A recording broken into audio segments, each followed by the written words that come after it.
Amador. Uma palavra que muitas vezes carrega uma carga negativa. Aquele que não pratica bem uma atividade, que não possui qualificação. Eu não gosto dessa definição. Sou um cara um pouco emocionado, sabe? E é por isso que a gente está aqui. Para falar de paixão, para falar de êxtase, do primeiro significado que aparece quando você pesquisa a palavra amador na internet. Aquele que ama, aquele que gosta muito ou aprecia algo. Vamos falar de histórias de amor. Mas você não vai encontrar nenhum romance clichê nesse documentário. São paixões diferentes, histórias sobre todas as emoções que o esporte pode te causar. Nada se compara com aquele jogo decidido no último segundo, com a adrenalina de estar em quadra, em campo, no tatame, tanto faz. É tristeza, alegria, nostalgia. O esporte te deixa tenso e ansioso como nada nesse mundo, mas é de um jeito delicioso, é viciante. Tão viciante que tem gente que constrói a vida em torno dele. E esses são os amadores.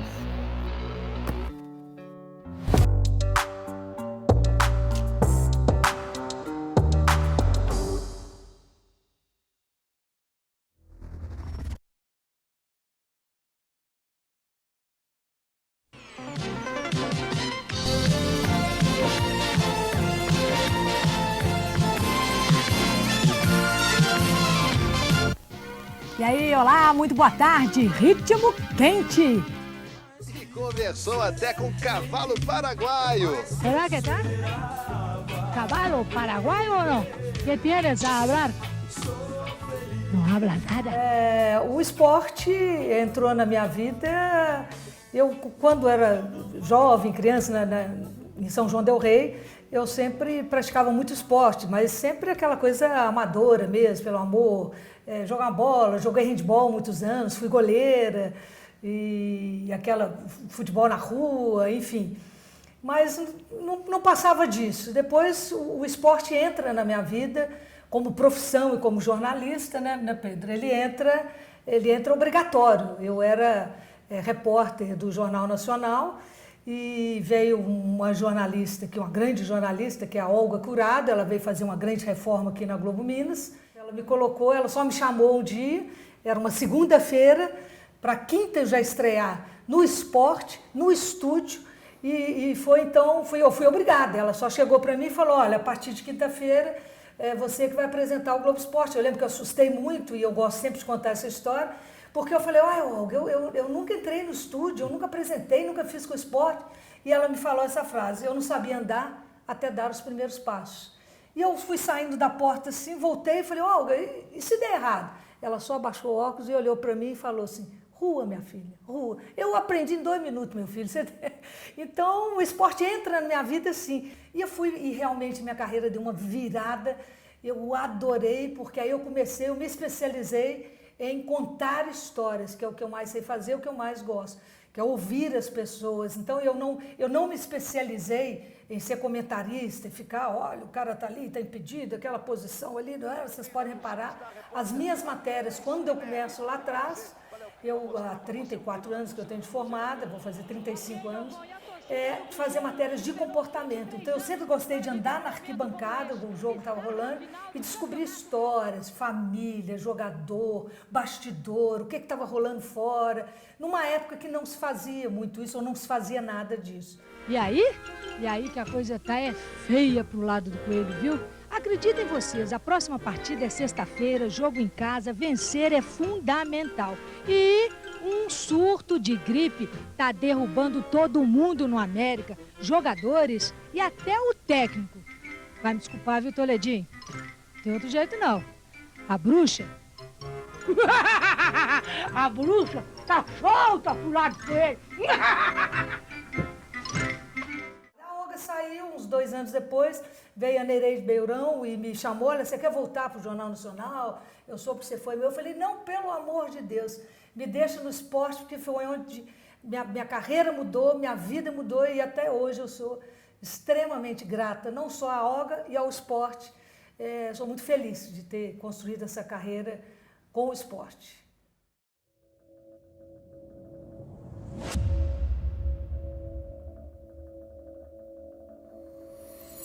Visão da massa você já sabe, vai onde o Galo joga. O próximo compromisso é no Espírito Santo, então é pra lá que a Galo TV vai. Hoje, a Visão da Massa é comigo. Eu nasci jornalista, né? Eu sempre tenho isso muito forte e continuo com essa mesma paixão com o jornalismo. O Paulo César, né, o PC, meu marido, também é jornalista, então houve o sangue, né? Eu costumo brincar, eu falo com eles que eu taei o sangue, saíram pai jornalista, mãe jornalista, eram 2 jornalistas, eu tenho muito orgulho disso. Mas eu acho que a influência foi no dia a dia. É mais natural do que... Exatamente, era isso, foi mais natural, não teve uma imposição nem nada. Eu costumava levá-los muito para, às vezes em plantão, em jogos mais leves, então eu sempre costumava levar eles, eu vou trabalhar na Rádio 98, né, que a gente tem até uma foto. Eu falava com ele, quer ir lá para ver como é que é e tal, assim, natural, espontâneo. Nunca pensei em levá-los para ver se eles queriam ser.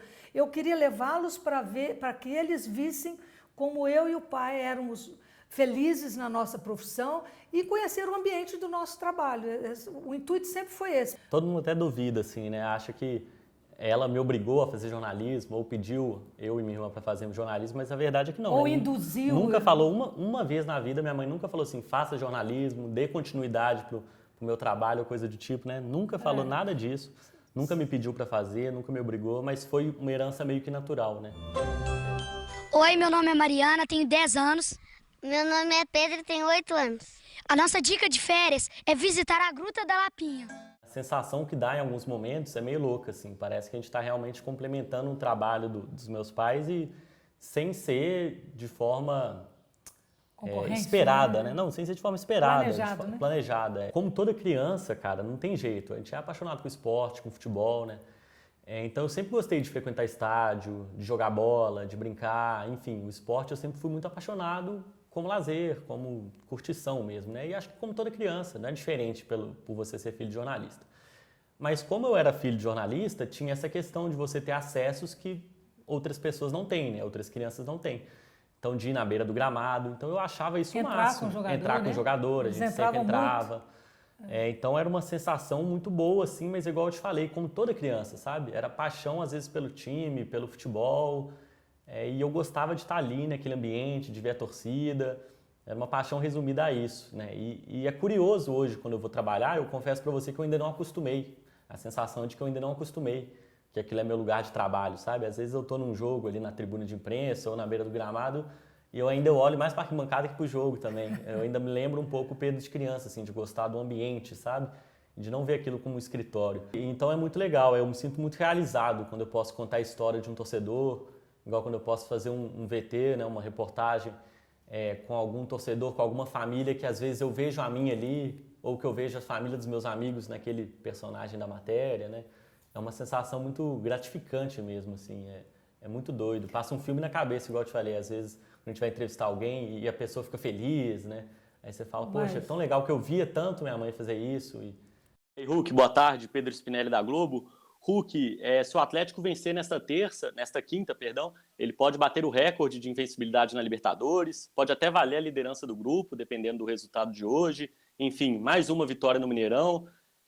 Qual que é o limite desse time? Até onde que esse grupo pode chegar? Obrigado. Então, assim, naturalmente, quando você está na mesma profissão de outra pessoa, já facilita um pouco, né? Você já tem mais assuntos, né? Mais temas para conversar. E o esporte entra nisso que eu estava te dizendo. Ele já era um assunto que a gente dividia, comum, né? Que a gente partilhava, já era um amor que a gente compartilhava de assistir jogo, de curtir, igual eu te falei. Reuniões, de gerar encontros, né? E a partir do momento que já tinha um amor pelo esporte e ainda junta a profissão, meio que foi uma fusão completa, um casamento perfeito, né? Então, se a gente já gostava de assistir um jogo junto, se a gente já gostava de compartilhar o esporte, agora a gente compartilha o esporte junto com a profissão. Então, isso ajuda muito no convívio. Uniu mais ainda. E com a pandemia, a Mariana fez a quarentena aqui conosco, né? Eu brinco muito com eles, né? Eu falo, vai lá e vai ver o que sua mãe fazia antigamente. Eu mais brinco com eles do que eles assim. Eles mostram uma pauta, eu falo, ei, já cansei de fazer isso aí. E eu com minha irmã, a gente dá uma zoada no outro, sim. Às vezes eu viro e falo, tá vendo, vai ter que eu produzir lá, dei uma aula vocês aí. Rola uma brincadeira mais nesse sentido, né? Porque pelo fato dela estar numa empresa e em outra, do mesmo esporte, então, às vezes, a gente brinca assim, isso é natural. Eles gostam de zoar muito comigo, negócio de seguidor, de não sei o que, de rede social. Aí eu chulapo na cara deles, eu falo com eles. Meu filho, se tivesse rede social na minha época, eu era a rainha porque eu já era a rainha do gol contra lá no Alterosa, que eu fazia muita brincadeira, enfim. Então eu fico brincando muito com eles. Falo, se eu tivesse, eu ia ter 10 milhões de seguidores, menino, fica esperto aí. Eu fico, mas sempre da brincadeira, da coisa, sempre nesse tom. Mas eu usou também. Mariana, eu te amo! Mariana, eu te amo! Eu sou uma mãe, orgulhosamente, muito coruja. Fico muito feliz, não só de seguir minha profissão, ou mais ainda, fico feliz de vê-los felizes com a mesma profissão que me faz feliz. Então, eu fico extremamente orgulhosa, fico extremamente feliz, fico inchada, sigo, acompanho tudo deles, curto e acho o maior barato isso também da gente ter esse mesmo amor, esse amor em comum. Uma mãe sempre cuidadosa, sempre zelosa, feliz.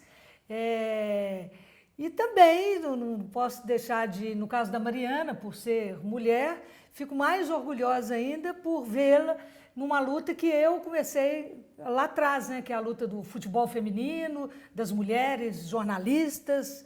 Então, isso me enche mais ainda. É engraçado que às vezes assim, eu me vejo até nela, mas com uma luta já mais amadurecida, que a construção valeu a pena, que toda essa peleja que eu vim lá atrás como mulher, como jornalista, ver que construiu e que avançou, né? Não tanto como a gente queria, mas que está avançando cada vez mais. Então, quando eu vou ver a Mariana, eu falo, meu Deus, eu fui uma vez no CT com a Mariana, eu estava grávida dela, não tinha banheiro feminino. Foi aí que nós descobrimos que o centro de treinamento não tinha essa preocupação, e eu briguei lá para ter um. Então, são coisas que parecem pequenas, mas olha a construção onde estamos hoje. Então, eu quando vejo a Mariana continuando esse legado assim, da mulher, do futebol feminino, da mulher jornalista, eu fico mais orgulhosa ainda. Bom, vamos lá então respondendo a pergunta de ser uma das principais vozes do futebol feminino no Brasil. Ao mesmo tempo que isso é uma responsabilidade, eu também fico um pouco preocupada, ou talvez me traz a reflexão no sentido de... Eu tenho 24 anos, e quando a gente pensa que uma pessoa de 24 anos, claro que tem várias pessoas que foram muito importantes nesse processo e que têm sido muito importantes nesse processo, a gente vê como que é muito recente toda essa batalha, ou pelo menos toda essa batalha ganhando o holofote, porque tem muita gente que está há anos nessa, mas que às vezes nunca foi ouvida. Acho que é um momento que, claro, de sociedade, de debate cultural, do espaço da mulher no esporte, no futebol, em vários outros lugares, acaba impulsionando o futebol feminino, e eu venho dessa geração que está muito presente nisso. Então, acho que é uma responsabilidade, mas eu acho que é um tijolo nessa história. É um processo. Então, assim, o que eu tô brigando hoje é porque minha mãe brigou pelo espaço da mulher, primeiro no jornalismo, para que aí eu pudesse estar no jornalismo, e agora dentro do jornalismo esportivo, a gente poder falar não só do futebol masculino, mas agora a gente poder colocar uma outra coisinha, que é falar também do futebol feminino.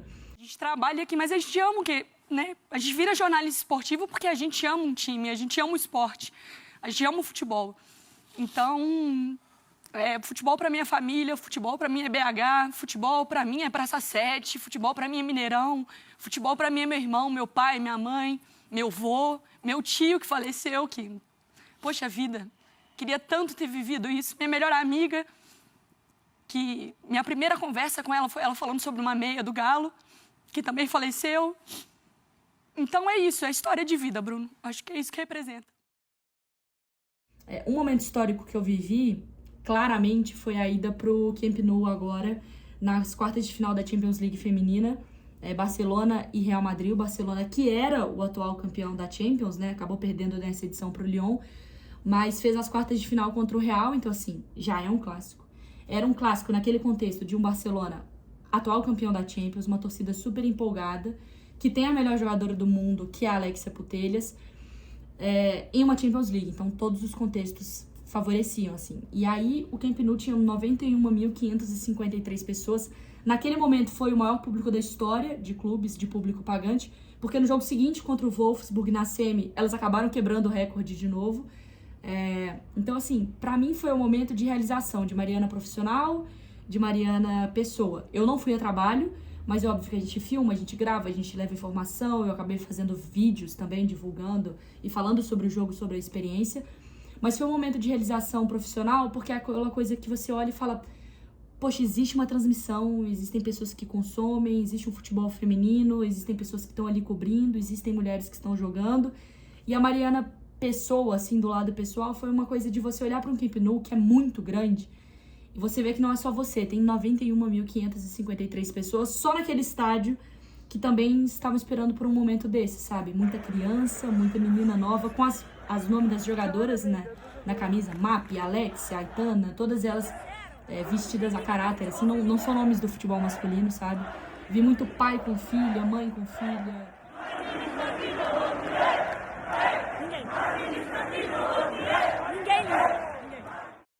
Se o esporte fosse uma pessoa e estivesse aqui agora na frente de vocês, qual recado vocês teriam para ele? Vou falar primeiro, né, que eu sou a matriarca, a mãe. O esporte, para mim, se o esporte estivesse aqui, se fosse personificado, eu diria e digo sempre que o esporte, para mim, é amor, é família, é gratidão, é compartilhamento, que é isso aqui que me permite, não só na minha profissão, como trazer a minha profissão para dentro de casa e interagir com meu marido e com meus filhos. Então, o esporte, para mim, é um coração de mãe, que eu agradeço muito. Chora? Agora minha sonora vai ficar até ruim perto dessa, né? Eu acho que eu agradeceria o esporte, né? Esporte é união, então o sentimento que eu tenho em relação a ele é de gratidão. Gratidão pelos momentos. Eu iria agradecê-lo, né, por tantos momentos, por gerar tanta nostalgia constante, né, apesar de ser meio contraditório. Mas, igual eu te falei, né, tá trabalhando um jogo e lembrar de coisas que a gente fazia antes, na infância. Então, eu agradeceria o esporte por gerar tantos momentos, tantas memórias. E o sentimento é esse, de gratidão, também de amor. E que ele possa continuar dando pra gente mais momentos, mais lembranças e que a gente continue contando boas histórias relacionadas ao esporte. Agradeceria ele por tantas histórias. Vou intrometer aqui no seu. Felicidade. Felicidade. Dá um beijinho pra você ficar bem puto. Acho que a gente fecha assim. Acho que essa é a nossa cena final. Fechou?